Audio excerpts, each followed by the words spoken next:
This is the Talkin Bout the Hoosiers podcast, presented by HoosierIllustrated.com. Hello, ladies and gentlemen, and welcome to the Talkin Bout the Hoosiers podcast, presented by HoosierIllustrated.com. We have a full show today, as I'm only joined by Kyler today. No Alec. As always, I'm Drew Rosenberg. Kyler, I know you're a little under the weather, but powering through, so we can get this podcast out for the people. Yeah, I'm having my my very weak version of the Jordan flu game going on. I don't have the flu, but I've got a major sinus infection going on. We were going to record yesterday. Today's Thursday. We were going to record Wednesday, but I just couldn't talk hardly at all. So if I sound stuffy, I apologize, fan base, but we're gonna push through this. There's quite a bit to talk about, I feel like, today. Oh yeah, I mean, we're going to start with football, but there's plenty of IU basketball talk. We have Purdue, Indiana's historic comeback against Ohio State. And what's going on the rest of the season for Indiana basketball? Former star player shared his thoughts, so we're going to get to all of that and more.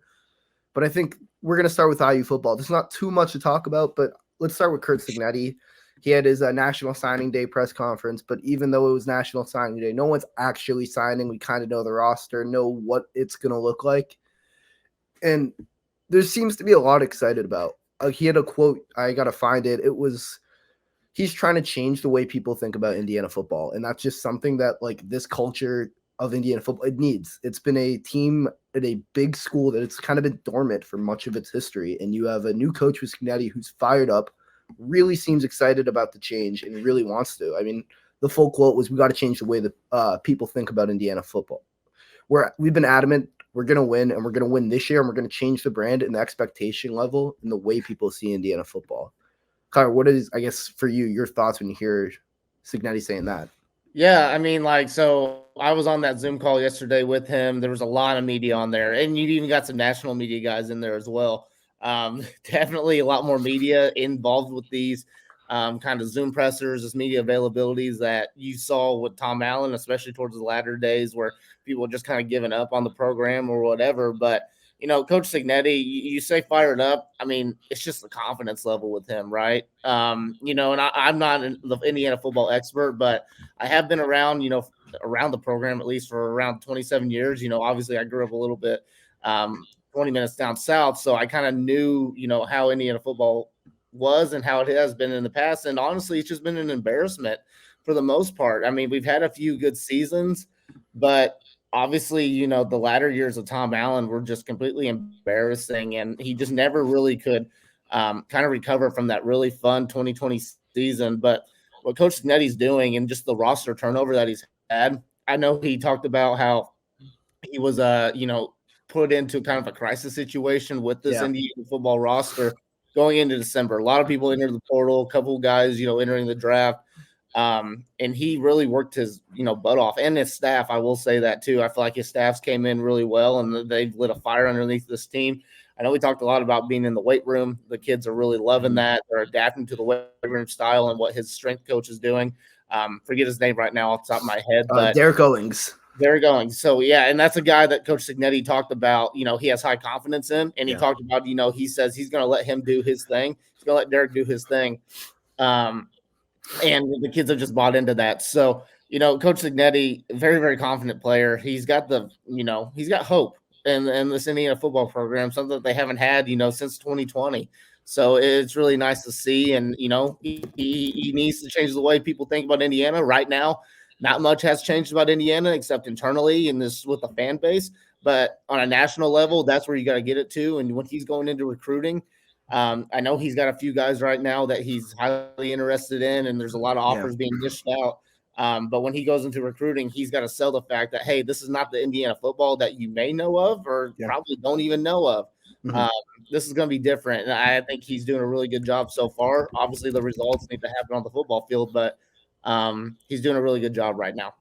Yeah, I mean, he said it his junior days where he brings a ton of juniors in to, I guess, get a look at them. He said, anything you know about Indiana football, any perception you have, you need to erase the tape because this is a new era. It's a new Indiana football. And going a little back to Derek Owings, he appeared on Under the Hood with Indiana football. I'm not trying to plug my own stuff. That's exactly what I'm going to do. If you go to Hoosier Illustrated football section, it should be one of the first stories there. about Derek Owens, kind of what he had to say about his, I guess, philosophy and him trying to start strong. But he had a quote that really should get fans excited. We're trying to make the fastest, most violent team in America. We've heard the term relentless all offseason.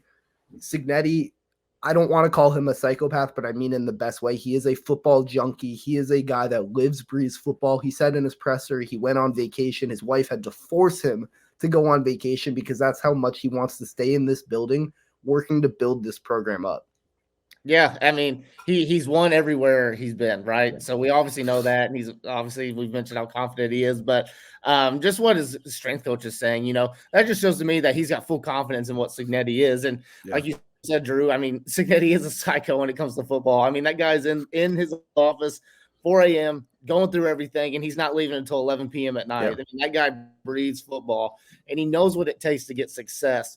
And you talk about you want to build the strength coach wants to build the fastest, most dominant, the most violent players you can possibly put on the football field. That's football right there, man. That should be exciting. And that's what you want to see, especially in the Big Ten. That's known for just being that gritty type of like in your face, punch you in the mouth type of like football. You need that. And this Indiana team has been soft at times. There hasn't been a lot of pride with there. So it's just cool to see that the coaching staff comes in, they're bought into what they're going to do. And honestly, the way these things are going, I think this Indiana program is going to change very, very, very well in the next couple of years. I mean, Cignetti recognized it's going to be a process. It's not going to be something that happens overnight. Each day you have to make progress and build towards, I guess, making this program competitive in the Big Ten because, I mean, there's 4 new schools. 3 of them are football powerhouses. I mean, you have Washington, who was in the playoff last year. USC, who's likely going to have the number 1 pick in this draft, and Oregon, who just missed out on the playoff. It's not going to get easier for Indiana, but at the same time, with a coach like Cignetti, who's bringing in talent, and I'm going to get that in a second, it's going to make it so Indiana can compete at the highest level with these teams. I'm not saying they're going to win a national championship with Cignetti. I mean, let's call it how it is. A lot would have to go right in the next 5-10 years for Indiana football to get to that level. But getting to the level where they can be a top 25 team competing in bowl games regularly, that's what Cignetti in this program needs, frankly. And then you look at the recruiting. You mentioned it. Cignetti said they were in crisis mode when he took over the roster, right? Well, look what he did in the offseason. He retained Donovan McCulley, the best receiver on the team. Carter Smith, the best offensive lineman on the team. Brought in Curtis Rourke, an experienced quarterback, 2022 MAC Offensive Player of the Year. Tyler Cherry, who was committed to Duke, high 4-star quarterback freshman, who didn't even look at Indiana as a Greenwood, Indiana native. But then Cignetti comes. What happens? He flips to Indiana. You also have Alberto Mendoza, another freshman quarterback coming in. There is talent coming in. Didn't even mention Elijah Sarrett, JMU's leading receiver, 82 catches, 1,191 yards, and 8 touchdowns last year. Cignetti's bringing in talent, and there's one more guy I want to bring in, name that's like kind of going under the radar because he's an offensive lineman. Wisconsin transfer Trey Wettig. Very, very good piece on the offensive line. Versatile, has spent most of his time at tackle, but played a little bit of guard last year as well. Can go back and forth. And I think Bob Ostad, a guy that Cignetti retained from the Tom Allen staff, was a big reason for Wettig. And a big issue for Tom Allen's team was the offensive line. I think Wettig's going to be a big addition. Carter Smith will be big.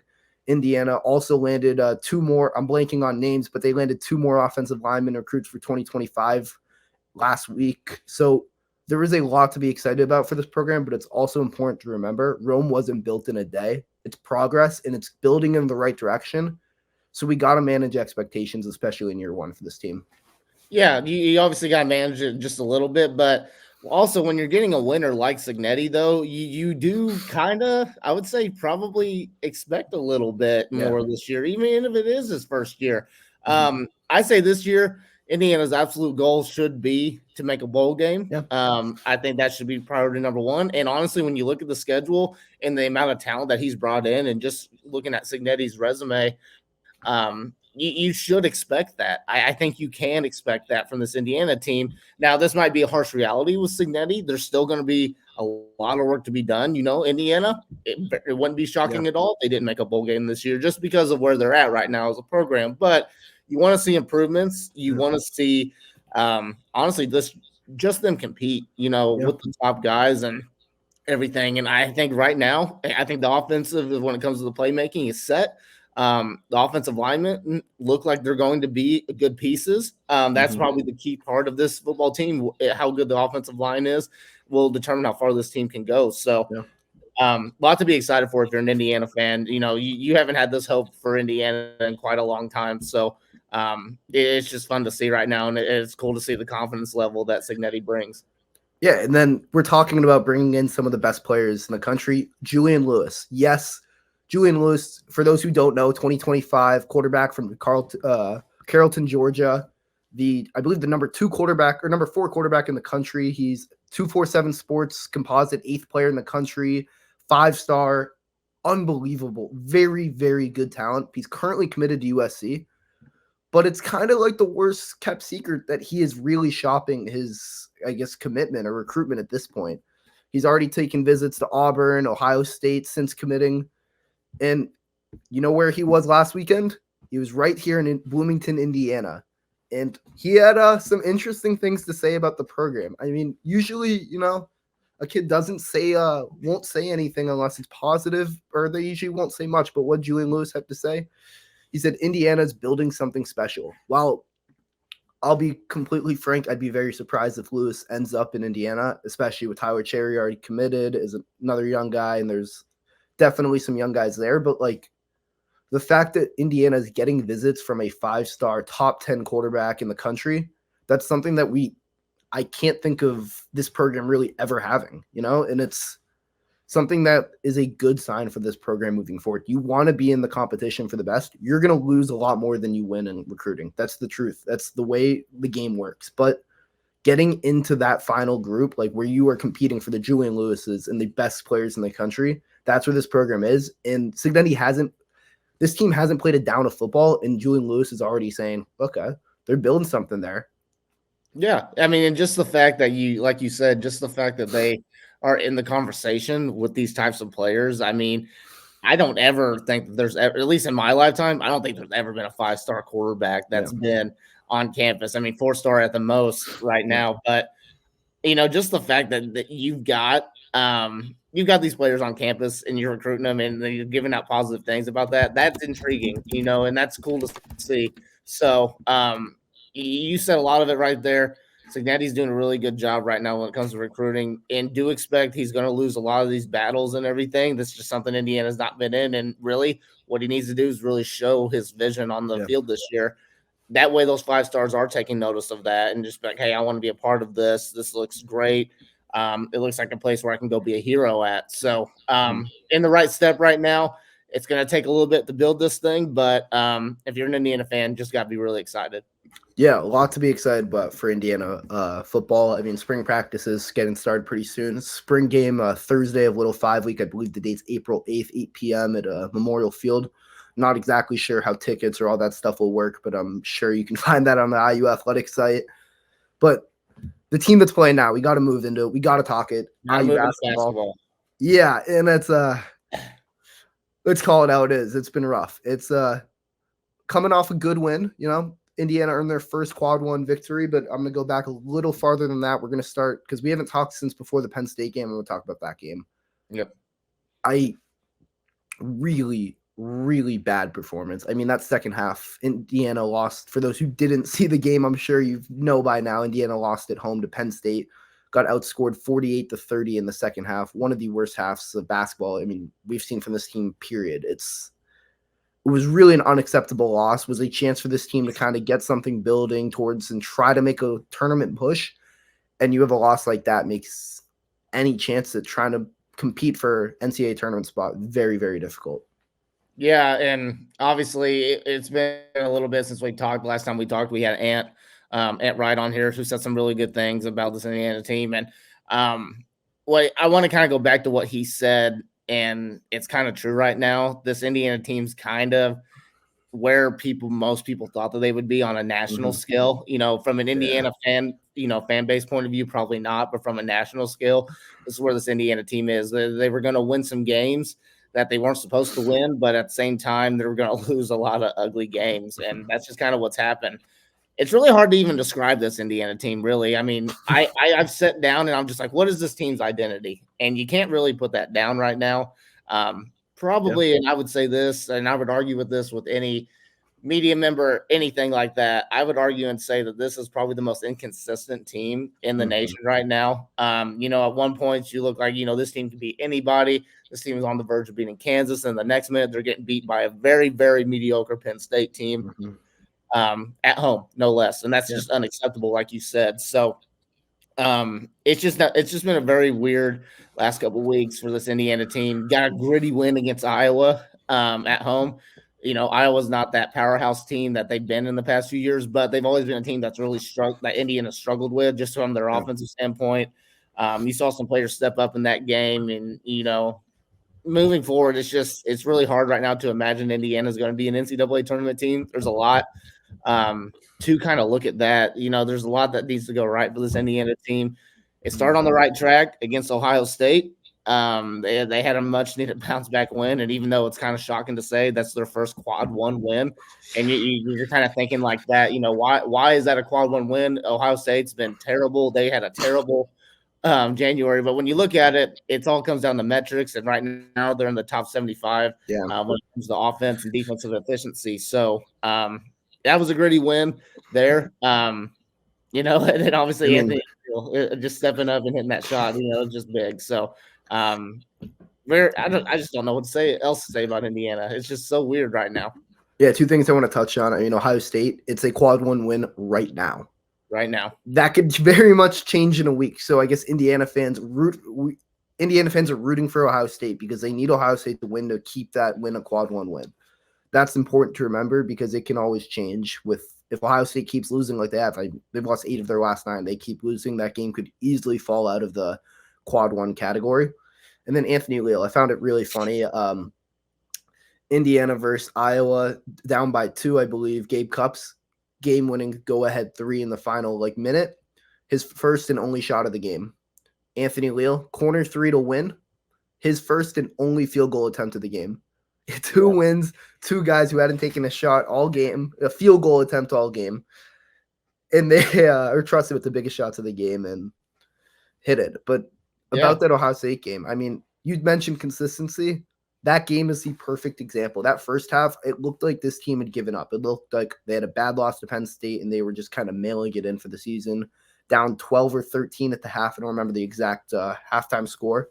Offense wasn't clicking. Defense was, as Mike Woodson would say, not good. It was not existent. Not existent. Yeah. And then in the second half, just like that, something clicked in Indiana. Trey Galloway really took control of the game. Him and Malik Renew led the way. Offense clicked, defense clicked, held them to 31 points in the half, and Indiana rallied back and pulled out a quad one road victory. So if Indiana can play like that second half, it's one of those things they can play with a lot of teams and compete with the best of the best. We saw it with Illinois. They played well in that game, just not well enough to win.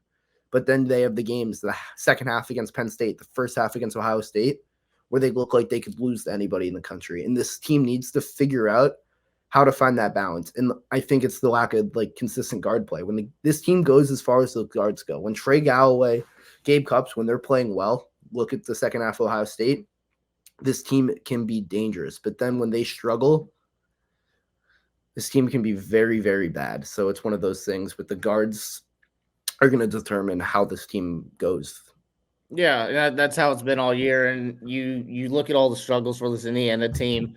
It all just comes back down to that backcourt. It really does. It's just the fact that Xavier Johnson's just not been there this year, whether it be injury or just mentally not there when Indiana needed him to. But you look at the Ohio State game, and I kind of want to unpack that a little bit. Yeah, it was really bad. You got down by 18. Just not good. And honestly, from watching that game, I only maybe had like a 10-20% chance in my head where I thought Indiana was going to come back and win this game. Just the sure fact of how Ohio State had been playing. Luckily, what started with that, I think it started around the last 17 minutes of the game. Indiana's defense and intensity started to really, really pick up. And that's what needed to happen. And they were getting stops. Ohio State was letting their, foot off the gas just a little bit. Indiana's offense was fine. Even though it was a 2-man show the whole entire time. It was Trey Galloway, Malik Renew. Glower, foul trouble, wasn't very good that game. Mackenzie Mbako, not very productive as well.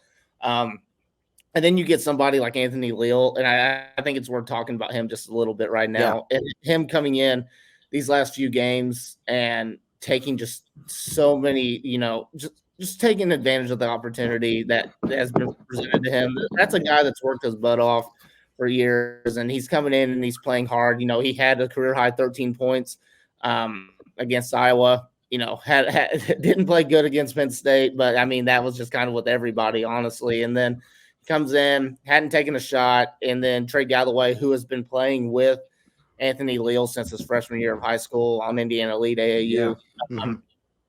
He's confident in Anthony, and obviously got very, very lucky that the defender on the baseline kind of collapsed a little bit too far with Trey. Good find by Trey, and then Anthony shoots the ball so much confidence, hit the shot, give him the go ahead, and I believe from what I remember, he scored the last 6 points of the game for Indiana. So you take that. Yeah. And the thing is, too, he's providing a bench spark that just hasn't really been there. It's been very inconsistent this year with the bench. Not as strong as we thought it was going to be, but he has been the strong point. And honestly, he is the sixth man of this team right now. He's the first player off the bench, and he's going to bring that spark. So, but Indiana, that was a gritty, gutsy win that they needed to have. And honestly, you look forward, you got the Giant coming up. You got at Purdue. I mean, it doesn't get any harder than that. That's the toughest challenge right there, is going against your in-state rival. Not only is your in-state rival, but also you're playing them at home. And also, they're probably the top team in the country right now. So this is an absolute tall task right now for Indiana. But when you look at it, Indiana has a huge chance right now to turn their season around. If they were somehow to go in and knock off, I don't know what Purdue's ranked right now. Were they 2 or 3? Number 2. I believe they're number 2. Go in there, get the biggest upset that this program's had all season. Get that. You start talking about Indiana on the right side of the bubble, even though they are, 1-7 right now in quad 1 wins and quad 1 games. So it's definitely far-fetched to think that, just for how inconsistent this Indiana team has been. But obviously moving forward, you just want to see this team compete and play with pride, something that they didn't do against Penn State, something that they didn't do for the majority of the Ohio State game. What they did the last 17 minutes of the Ohio State game, that's what you want to see from Indiana. And they did that with Khalil Ware and McKenzie and Baco not even producing. You got to see that moving forward. And hopefully this builds a lot of confidence with this team that just has lacked confidence all season, it feels like. So, very inconsistent team, but have plenty more opportunities right now to get back in that conversation of making the NCAA tournament. Before I talk about Purdue, I want to go back to Anthony Leal for a second. Leal is not a scrub. I think this whole discourse about Anthony Leal needs to stop. Anthony Leal was a 4-star recruit. He was Mr. Indiana basketball. Anthony Leal is a very, very good basketball player. All of this, Anthony Leal come off the bench, all of this, he came out. No, Anthony Leal did not come out of nowhere. He was a stud. He is a very, very good player. But at programs like Indiana, it's hard to get on the court consistently, which is why these very good players sometimes end up buried on the bench behind other guards or other players. So the whole Anthony Leal coming out of nowhere, Anthony Leal is a very, very good, talented basketball player, and it's important that needs to be said, because I keep seeing it everywhere, how Leal's coming out of nowhere, and it's he's just an effort and energy. No, he does give great energy and effort, but he's also a very good basketball player. That's why he's playing for Mike Woodson. Yeah, that's absolutely. I mean, yes, it is important to know that Anthony Leal was Mr. Basketball, and he is a 4-star player. So the things that really just held kind of Anthony back all these past years is just the athleticism. That's what it came down to, and just the transition from high school, especially down south in Indiana, the kind of schedule that they were playing, he wasn't playing these types of athletes. So, and I'm a firm believer that if Archie Miller was still the coach, Anthony Leal probably would be starting at this point in time, because he's very, very high on Anthony. But he's not the most athletic player in the world. He's not the best shooter in the world. I mean, even though he did knock down that shot and he knocked down 3 or 4 threes, he's just not. I mean, that's just kind of how it is. Sometimes you get lucky and you just get a good feel of the game. But what he is doing, he's providing leadership, and he's playing hard, and he's setting a tone. As soon as he comes in, he's going to be like, I'm going to be the leader of this team, this backcourt. They need me. I'm going to do whatever it takes to win. That's what he's doing, and that's why he's getting playing time right now. And honestly, if it wasn't for him, especially the Iowa game and the Ohio State game, and I think there's a couple other games you can look at. If it wasn't for him, Indiana wouldn't be winning these games right now. They needed this production. They gave him something, and I think Mike Woodson's very appreciative of what Anthony Leal is doing for this team right now. Yeah, and props to him. He could have easily transferred. A lot of guys in his position would have entered the portal and left. And he stayed with it. He stuck with it because this is a team he's grown up rooting for. He said that every time he wears a jersey, it's a blessing. I mean, Leal loves Indiana basketball as much, if not more than anybody else. And now I said I wanted to get to Purdue. I mean, let's talk about Zach Edey. You brought him up earlier. I mean, Woodson kind of talked about it a bit. It's double-edged sword. You want to play physical with him. You want to push him out, but then he draws fouls. And he's a pretty good free throw shooter to where he makes you pay at the free throw line. So it's one of those things. You got to find that balance. And let's call it how it is. Let's go back to the first game. It was the worst loss Indiana suffered to Purdue at home since pre-World War II, I'm pretty sure. Like something like that. Yeah. Long time before either of us were on this planet. So important to think Indiana got, frankly, they got their butts kicked. They got embarrassed on their home floor in front of their home fans in the biggest game of the year for Indiana basketball. And a part of that was Khalil Ware. I'll call it how it is. I feel like it was a wake-up call for him. I don't think he realized really how physical, how strong, how tough he has to be to play Big Ten basketball as a 7-footer. And I think Zach Edey took advantage of that. Edey dominated that game. I mean, Edey showed why he's the reigning Wooden Award winner and likely going to be the first repeat Wooden Award winner since Ralph Sampson did it back in the, what was it, 1970s or 80s? Somewhere around there. Yeah. Ralph Sampson, great player, by the way, and also another giant, another big 7, I believe he was 7'3" as well, but not the point. Getting a little sidetracked there.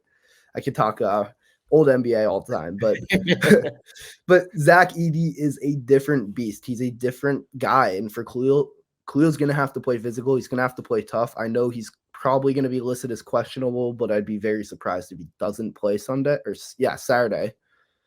And Indiana has to stop Edey. I mean, they have other players. Lance Jones, Braden Smith has taken a huge leap in year 2. Fletcher Warrior is another good player. Mason Gillis. I mean, Purdue is a very, very talented team, but you got to stop Edey. That's the number one thing if you're going to beat Purdue.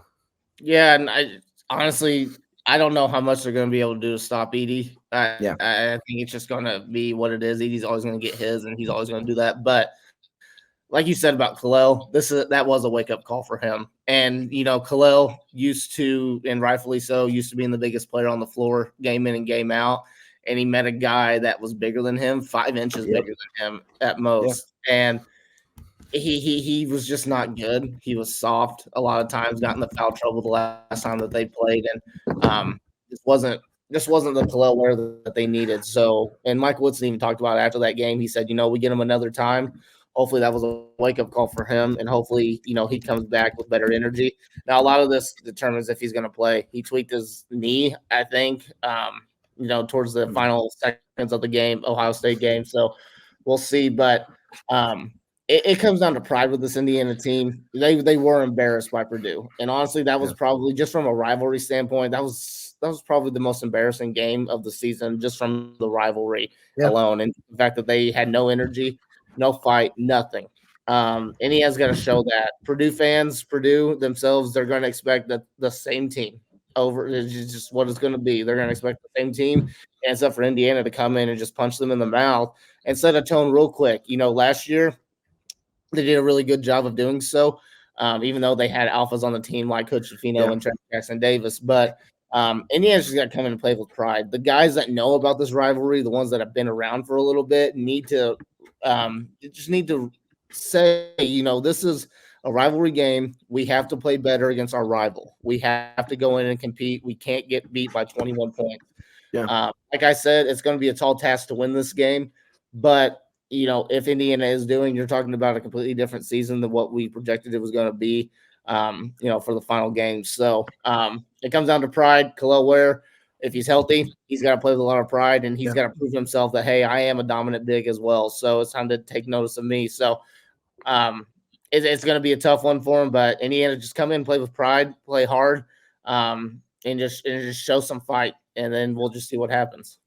Yeah, and you mentioned last year's team, and I think that's a perfect segue into our next topic about Indiana basketball. I mean, Trayce Jackson-Davis had kind of shared his thoughts. I guess he's still confident in Indiana basketball. I'm going to read the full quote in just a second, but he had quite a lengthy quote about, I guess, this team. He said it on, I believe, The Ride with JMV, talking about his rookie season and then also Indiana basketball. So I guess the quote, I'll read the quote. Trayce Jackson-Davis, I get it. At the end of the day, that's Indiana in general. The thing is, you can't build something if you fire someone every 2 to 3 years, and it's not going to happen. It's impossible. I don't think Mike Woodson, is that worried, honestly, about, especially after finishing second in the Big Ten last year, made the tournament twice, 1 game away from the Big Ten championship. He's done what he's needed to. Obviously, in a down year, next year's going to have to be big, but I think they'll regroup well. And then the quote continues, that core, they have what it takes. X goes down again. Malik gets hurt. Khalil gets hurt. They haven't really had a full deck, so I don't really blame Coach Woodson. And obviously losing me, Jalen Hood-Schifino, Miller Kopp, Reese Thompson, it's hard. That's tough to do. They're a lot better than what they're showing. You lose 4 scores in the Big Ten, but I think the guard play, especially not knowing who stays and goes, that's the biggest thing they need next year. I think, I have actually, so we've got a story up on that at HoosierIllustrated.com that Alec wrote. I've read that story multiple times, just reading that quote and everything.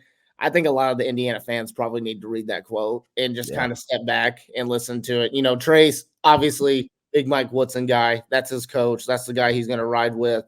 And he's going to have full confidence in him. But just to hear Trayce Jackson-Davis, the guy that's not here, but like you can still kind of feel his presence a lot of times in assembly call, just because, just the impact that he had and everything just not too long ago. For him to say, especially that quote that just really stands out to me was you can't fire a guy every 2 or 3 years and expect the program to be better. Mm-hmm. You can't. And honestly, we've heard it. A lot of fans have heard it. They want Mike Woodson's job. They want it to be gone. They want him gone after just a kind of a disappointing year. But honestly, when you look at things and you do realize that they lost 4 experienced, talented players, that's hard to reproduce. Let's just say that it's hard to do. Even when you bring in 5-star talents like Mackenzie and Baco, like Khalil Ware, and you still have Malik Renew and those guys, injuries played a big factor with this team this year. That's not an excuse at all. Mike Woodson wouldn't even use that as an excuse, but it's something that's there. They haven't had a full deck all season. Their starting point guard has been out for the majority of the year. That's just as hard to do. And Malik Renew, Khalil Ware, those guys are sophomores, and you just gotta you got to give them a little slack at some point. So I think it was very important for Trayce to come out and say that. I think someone like him needed to say that, and just kind of bring back the fact that, yes, Mike Woodson's struggling, but this is probably a learning year for him. This is him learning and realizing, like, hey, I don't have an alpha like Trayce on this team. I just don't. And I can't take the portal as lackadaisical as what I did last year. He's like, I gotta get a point guard. I gotta get guards. I gotta get somebody like that. I gotta get shooters. It was just nice to hear Trayce finally say something about it. I feel like it's good for the fan base to hear. Be like, hey, just relax. Yes. And then he even said, next year, that's big. If we have pretty much the same season like that, then this conversation's probably, a little bit different than what it needs to be. But right now, I think it's just important for Indiana fans to just take a step back, relax a little bit, see how the season's going to play out. Look at the positives of this team, look at what's going to come back next year, look what the holes that need to be filled, and just let Mike Woodson do his job and just try to build the program in his image that he's been trying to do for the past couple of years. I mean, he's gotten Indiana back to the tournament. They've been back to the tournament the last 2 years. Probably not going to be back this year. Call it is what it is. But he's doing some really good things for this program when you really look at it. He's getting the top players in the nation. He's getting some 5-stars out there.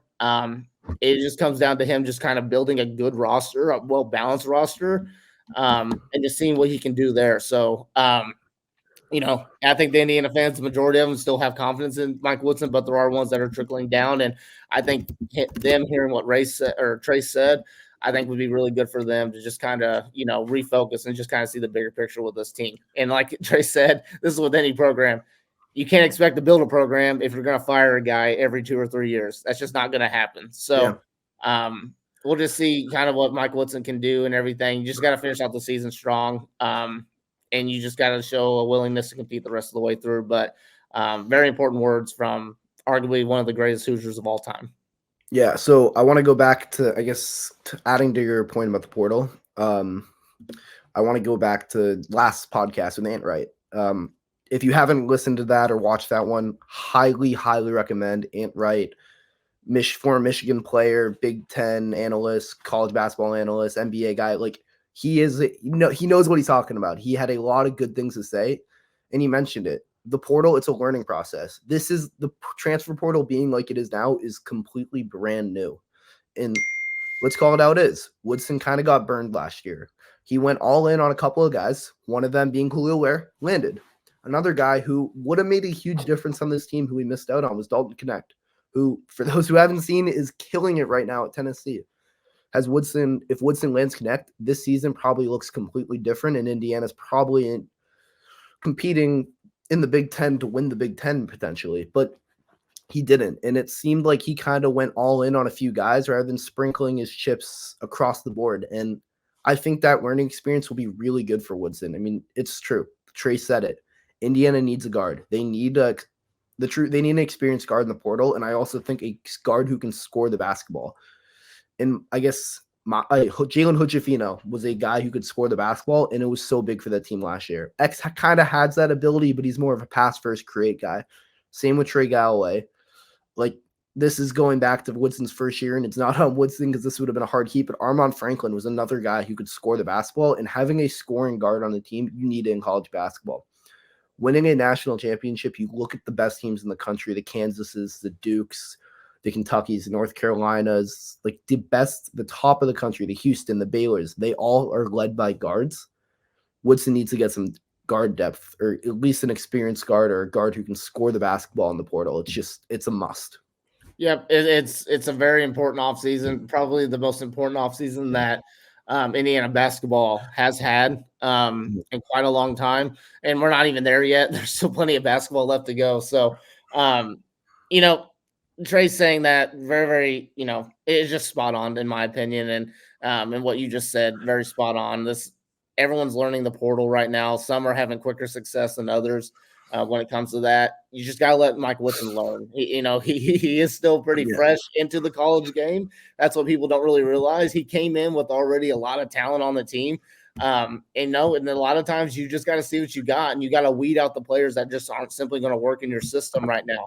You got to give Mike Woodson time, and I think that's the key thing there. Got to see what he does in the portal this year. Got to see what he does as far as recruiting. We got Liam McNeely already signed. We'll see what happens with Derek Queen. That would be another big addition to their front court. Yeah. Then other than that, it comes down to getting guards and getting shooters and getting guys that can defend at a high level in the portal. So we'll just see, but we got to finish out this season first. Obviously, Purdue this weekend, so that's a big one. Could be a season changer right now. So we'll just see how everything plays out. Yeah, for coverage from that Purdue game, you're going to be there. I'm going to be there. Alec is also going to be there. We're going to have the full staff. So make sure, I guess, as always, important to remember, make sure you're following Indiana_FRN on Twitter, Facebook. Make sure you're looking at the HoosierIllustrated.com website. There's going to be a live blog. Make sure you're subscribed on YouTube and Spotify to Hoosier Illustrated, because right after the game from Mackey, what are we going to do? We're going to recap the game. We're going to wrap up, baby. Come on. We're going to give our thoughts up from the game, and you're not going to want to miss it. Yep. So, I mean, come on. HoosierIllustrated.com is your place. If you are an IU Athletics fan, you need to be on HoosierIllustrated.com. That's the truth. And if you're not going on the website itself, you know what? You know who Hoosier Illustrated does partner with, Alec? Because I know. Go ahead and tell us, Drew. Yeah. If you're looking for a place of contact, Hoosier Illustrated partner with Tom Brady's company, Autograph, to streamline our coverage. So you can continue to do what you do best, follow IU sports. Use the code INDIANAFR to get started today. And for info, click on any article in the last couple of days. There's going to be a link at the bottom that says you can start here, and you can click it on your computer. So make it really easy for the fans of IU basketball, IU football, to get all the information they want about IU athletics. As always, thank you for tuning in to the Talkin Bout the Hoosiers podcast. We'll be back